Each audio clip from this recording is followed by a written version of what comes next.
সুপ্রিয় শিক্ষার্থী বন্ধুরা এবং সকল ভিউয়ার্সদের এমবি পাঠশালা চ্যানেলে স্বাগত। আশা করি তোমরা প্রত্যেকে ভালো আছো, সুস্থ আছো।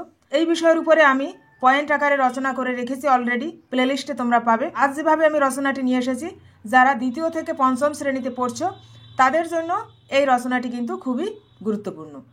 তাহলে চলো, আজ তোমরা দেখবে বাংলা রচনা বসন্তকাল সম্পর্কে 10 থেকে 11টি বাক্যে কিভাবে লিখবে এক্সামে আসলে। দেখে নাও। বসন্তকাল। 1 নম্বরে দেখো, ঋতুচক্রের 6টি ঋতুর মধ্যে শেষ ঋতুটি হলো বসন্ত।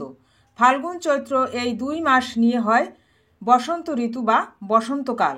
2 নম্বরে দেখো, শীতকাল চলে যাওয়ার পরেই বসন্ত ঋতুর আগমন ঘটে।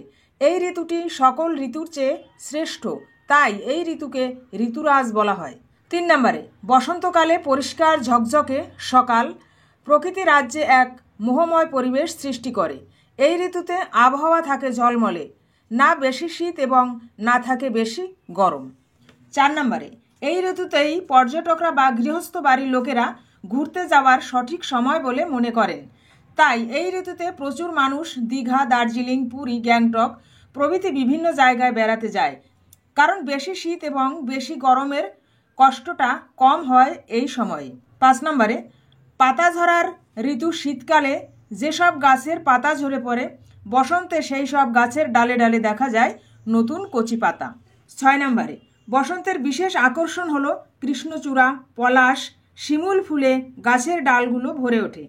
আমের ডালে মুকুল ধরে, চারিদিকে কোকিলের কুহু কুহু ডাক শুনতে পাওয়া যায়। কোকিলের ডাক জানান দেয় বসন্ত এসে গেছে। 7 নম্বরে, বসন্তের আরেকটি বিশেষ আকর্ষণ হলো দোল উৎসব বা হোলি। দোল উৎসবে একে অপরকে রং বা আবিরে রাঙিয়ে দিয়ে মানুষের মন আনন্দে ভরে ওঠে। 8 নম্বরে, দক্ষিণের মৃদুমন্দ বাতাস বইতে থাকে আর বাতাসের সঙ্গে ভেসে আসে বনফুলের গন্ধ। 9 নম্বরে, তবে এই ঋতুতে বসন্ত রোগের প্রাদুর্ভাব দেখা যায়। এটি একটি ছোঁয়াচে রোগ। রোগীর সংস্পর্শে সুস্থ মানুষ এলে তারাও এই রোগে আক্রান্ত হয়। 10 নম্বরে, ঋতুরাজ বসন্তের পরিবেশ খুবই মনোমুগ্ধকর।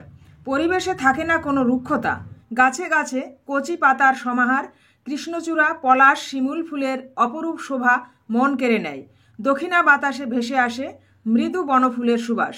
শেষ বাক্যটি বা 11 নম্বরের বাক্যটি দেখো, ঋতুরাজ বসন্ত যাবার আগেও দুহাত ভরে উপহার দিয়ে যায় নতুন একটি বছর।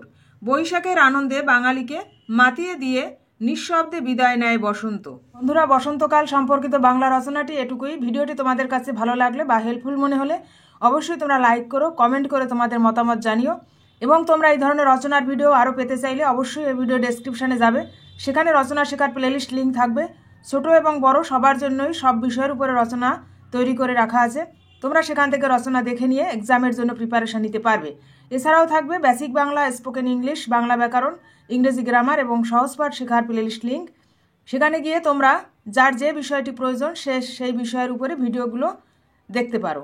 নিশ্চয়ই তোমরা উপকৃত হবে। এবং চ্যানেলটি সাবস্ক্রাইব করে নিও।